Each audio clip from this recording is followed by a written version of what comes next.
Kapatid stars nakisaya sa Dinagyang Festival.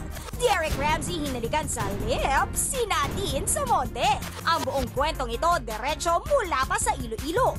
Hindi magkamayaw ang kapatid fans and supporters nating Ilonggo dahil sa kanilang mainit na pagsalubong at pagtanggap sa ating kapatid stars sa nakaraang Dinagyang Festival. At mas lalong natuwa at kinilig ang mga kapatid nating Ilonggo nang halikan ng kinikilalang kidlat na si Derek Ramsey ang kanyang leading lady na si Nadine Samonte. At nang sila ay tinanong kung meron na silang namumuong relasyon.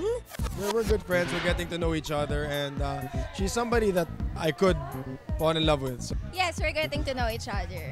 Yeah, totoo yun. Pero, posible nga bang ma-in love sila sa isa't isa? Maybe, I don't know. Pwede. Pwede. Bakit pwede?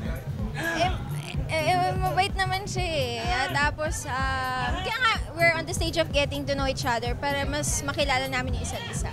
At nang sila ay usisain kung meron ng nagaganap na ligawan,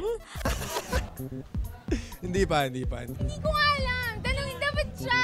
Dapat hindi ako eh. Pwede. Bakit? Hindi siya artista.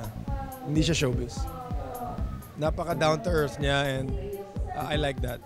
kahit getting to know pa lang daw sila ni Derek, may iniwan namang pangako itong si Nadine.